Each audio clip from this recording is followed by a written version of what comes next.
Now I would like to invite our chief guest for the day, Jitendra Sharma ji. Please, sir, be on the stage.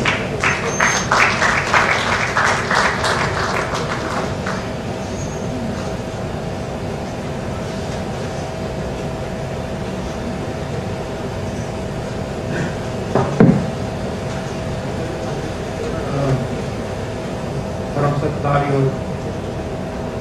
Overview के परिवार के सदस्य बेटियां overview memorial trust के जड़े office bearers आए दिन परम सत्कारयोग प्रोफेसर ललित मगोत्रा जी ਜਿਹੜੇ ਦੋ ਮਨਹਾਸ ਸੀ ਅੱਜ ਦੇ ਫੰਕਸ਼ਨ ਦੇ ਵਿੱਚ ਸਾਰੇ ਜਿਹੜੇ साढ़े भैनों के भरा कलाकार जिन्हें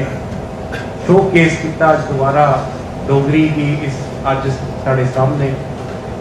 जितेंद्र जी आयुष्मान जी जेडे जवान यंग बच्चे जिन्हें वो प्ले पेश किया it was very very inspiring बड़ा एंटरटेनिंग हा बड़ा एजुकेटिव हा मैं अपनी गल करा कि भी जम्मू का निकले दे 33 साल हुई है तो मैं सोचना मेरे जे अज सारे लोग जेडे इत्थे आए दे सानू सारे अज मौका मिले है अपनी रूट्स कने रिकनैक्ट करने और जिहड़ी डोगरी लैंग्वेज जिहड़ी साड़ी विरासत जिहड़ा साड़ा कल्चर ओदी जिहड़ी विजडम है ओदे कने रिकनैक्ट करने का मौका आज मिले तो आज सारे बड़े बड़े सौभाग्यशाली हैं। कंवर वियोगी जी इस जनरेशन वास्ते सारे वास्ते साढ़े वास्ते रोल मॉडल एक एयरफोर्स के जांबाज अफसर जिन्हें माता सरस्वती दी वरदान खा के बचपन का लिखना शुरू किया बड़े अच्छे तरीके के बच्चे अज शो केस किया होंगे जरा पूरा journey through his very eventful life very fulfilling life बचपन का लिखते हैं लेकिन जो अफसर बनीए उन्हें छोड़िया नहीं जे अस अपने खेतर की स्ट्रेंथ्स दिखते तो बड़ा अच्छा लगता है जो पिछे दिखते हैं साढ़े जेडे आगू साढ़े जेडे स्कॉलर्स ने उन्हें नैशनल स्टेज ऊपर परसुएशन करिए 8th शेड्यूल ਦੇ ਵਿੱਚ ਸਾਡੀ ਭਾਸ਼ਾ ਹੀ ਜਿਹੜੀ ਜਾਇਜ਼ ਜਗ੍ਹਾ ਹੈ ਉਹ ਦਿਲਵਾਈ ਉਹਦੇ ਬਾਅਦ ਜਿਵੇਂ ਪ੍ਰੋਫੈਸਰ ਮਗੋਤਰਾ ਨੇ ਆਖਿਆ ਕਿ ਪਬਲਿਕੇਸ਼ਨਸ ਬਹੁਤ ਹੋ ਆਈਆਂ ਬੜਾ ਅੱਛਾ ਕੰਮ ਹੋ ਰਿਹਾ ਹੈ ਡੋਗਰੀ ਦੇ प्रोफेसर ललित मगोत्रा आपको हार्डकोर फिजिकल साइंस के प्रोफेसर रहे जब अस लोग यूनिवर्सिटी पढ़ते हैं मैं बायो साइंसिस डिपार्टमेंट हाँ ये फैकल्टी फिजिक्स के ये दो डिपार्टमेंट नेशनल लेवल ऊपर यूनिवर्सिटी ऑफ जम्मू के जड़े मान इन्हें हासिल हा पर हार्डकोर फिजिक्स जड़े ग्लोबली अपना काम करते रहे डोगरी की इन्नी सेवा इन्हें की है कंवर वियोगी साहब उनकी लाइफ की जर्नी अज असें सारे दिखी है और किन्ने नाम मेरे दिमाग च आ गए मेरे अपने कोलीग ने फॉरेस्ट सर्विस के ओम प्रकाश शर्मा जी मेरे जूनियर कंवर वियोगी जी पहले एयरफोर्स ऑफिसर है जिन्हें साहित्य अकेडमी अवार्ड मिला डोगरी मां बोली करी ओम प्रकाश शर्मा जी भी उन्हें भी साहित्य अकेडमी अवार्ड मिले वो भी इंडिया के इको एक फॉरेस्ट अफसर उन्हें भी डोगरी मां बोली करी के अवार्ड मिले जिस तरह का काम हो रहा है मैं I am not speaking from A position of knowledge I am speaking from A position of ignorance but what ever little I know ऐसा जबरदस्त काम हो रहा है जम्मू में ललित मगोत्रा जी ते जी सारी टीम है 2-4 दिन पहले मैं दूसरा साथी कने गल कर रहा था वो आखते है जी टेक्निकल ग्लॉसरी है बायोलॉजी की बॉटनी की उसी बना दे डोगरी के बड़ा मुश्किल लगता है एक यहाँ एक बड़ा मुश्किल काम है पर वो आधा बड़े तन ही करने वाला जब बड़ा साइलेंटली हो आधा जिते साड़ियां इन्नियां स्ट्रेंग्स ने थोड़ी जी कोशिश करके आज अस इकट्ठे बैठे ने कमी के रही असें इन्ना अच्छा अज नाटक दिखा जो बच्चे इतने पेश किया इन्ना अच्छा नैरेटिव हा जे अस अपने अंदर झांकिए दिखचे शायद बतौर डोगरा समाज एक कमजोरी कुते रही साड़ी वो ये रही है कि अपना नैरेटिव साढ़े कल्चर का नैरेटिव जियां नेशनल मेन स्ट्रीम च आना चाहिए था उत्थे नहीं अस उसी बजाई आपस च स्कॉलर एक दूसरे कन्नै गल करते हैं विद्वान एक दूसरे की गल समझते हैं कितना रिच कल्चर है समझते हैं लेकिन जे अस अपने बच्चे की गल करचे शेक्सपियर बारे पता है पर शायद कंवर वियोगी जी के बारे नहीं पता या जो पंजाब की गल करी जाए तो शेक्सपियर बारे सानू पता है पर कंवर वियोगी जी बारे शिव कुमार बटालवी जी बारे बाकी दुनिया की नहीं पता इन्ना घट की पता इन्ना रिच विजडम है इन्ना तजर्बा है लाइफ का जिहड़ा साडा लोकल लैंग्वेजेस दे विच समायदा है डोगरी च जिहड़ा समायदा है प्रॉब्ली जिहड़ा चैलेंज है साढ़े सारे ने सामने डिजिटल एज दे विच जाने प्रोफेसर मगोत्रा ते आयुष्मान ने इन्ना अच्छा एक्सपेरीमेंट जिहड़ा सानू करिए ब्लेंड करिए दस्सिया लैंग्वेजेस का और जिहड़ी गल कीती कि we should cross the barriers of time barriers of language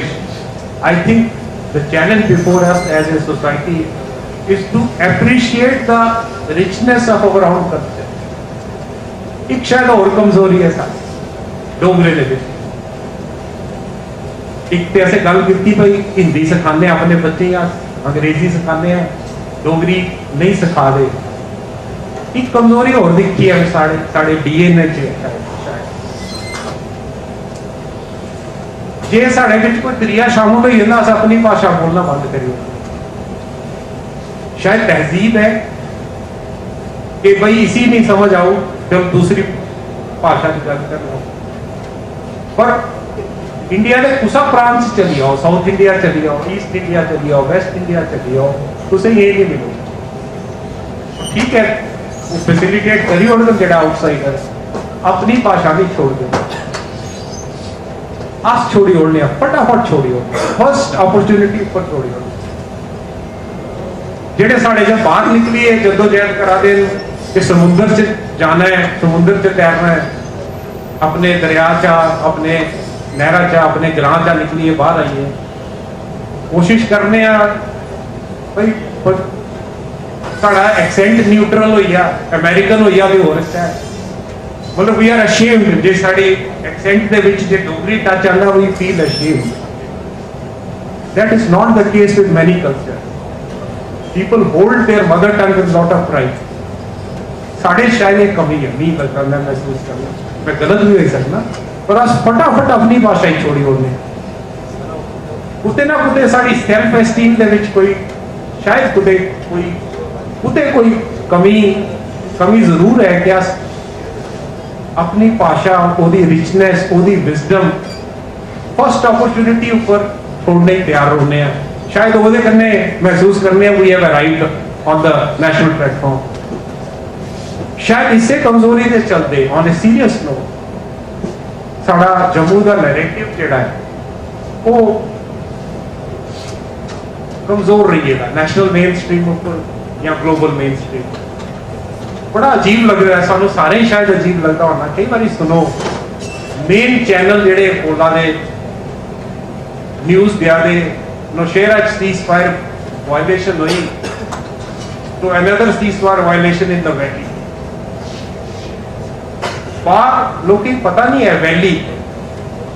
valley is Jammu and Kashmir और Jammu and Kashmir is Jammu Ladakh and Kashmir आमतौर पर पढ़े लिखे लोग भी वो गलती करिए जेडे 6 या 7 डिस्ट्रिक्ट्स जो वादा जम्मू कश्मीर के ਉਹਦੇ ਉੱਪਰ सारी दुनिया की तवज्जो है पर साढ़े बाकी इलाके क्यों वादा एंड बाकी इलाका वैली है या नहीं है वो नरेटिव ठीक करने दे विच आप लोग शायद नेशनल स्टेज ऊपर थोड़े पीछे रह गए। और जेड़ा जम्मू का योगदान है, मतलब कल्चरल विजडम जो भी है, जेड़ा जम्मू के वॉरियर्स का योगदान अस सारे जानते हैं, पछानते हैं। मिलिट्री हिस्ट्री भी जानती है, समाज जानता है,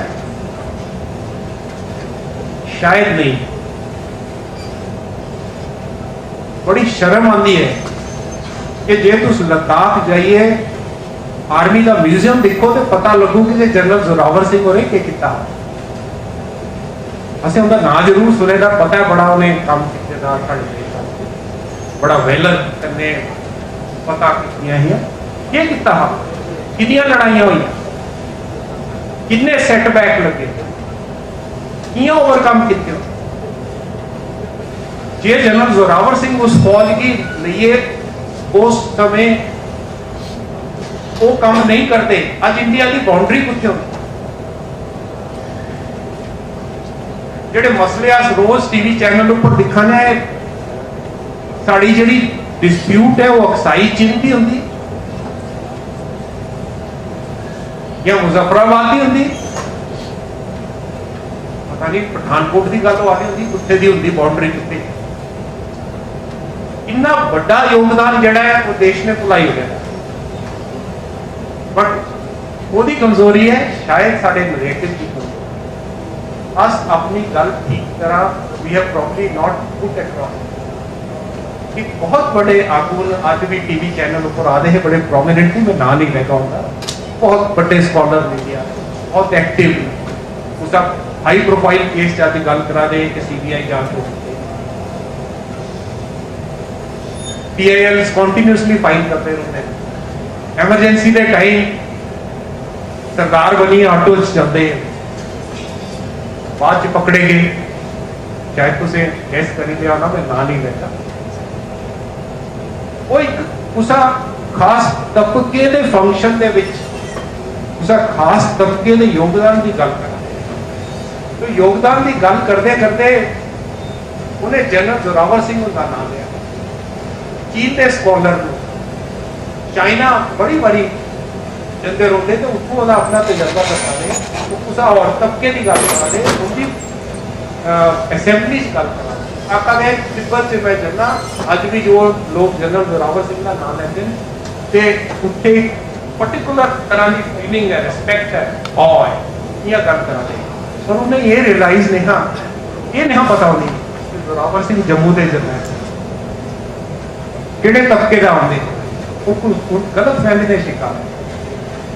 कि उनकी आइडेंटिटी की जनरल जोरावर सिंह। उन्हें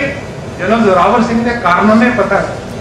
चीन से जाइए उन्हें कारनामे बारे सुने, उन्हें ये नहीं पता कि जनरल जोरावर सिंह जम्मू के जनरल है। मी लगता है वो साड़ी कमी है, साड़ी डोगरे की कमी। जो नैशनल नैरेटिव है ਉਹਦੇ अगे अपना पक्ष रखना, उसी सामने रखना और ऐसे तरीके से रखना कि उस समाज के कॉन्शियस के विच समाई आए। ਉਹਦੇ वास्ते जरूरी है कि आज सारे अपने कल्चर से कनेक्ट हो जाए and we also express it very nice. जी कंवर भी होगी जिन्हें साढ़े सामने जी मिसाल रखी है, उनका परिवार भी आगे बता, बहुत बहुत शुभकामना और धन्यवाद भी आपका नाम सामने और आशा करते हैं कि अगे जरा अगला प्रोग्राम जितने भी हो इसका मोमेंटम बहुत ज़्यादा हो। As it is has been a very fine programme, it has been a very entertaining evening to me, very educative also. Thank you very much. Thank you.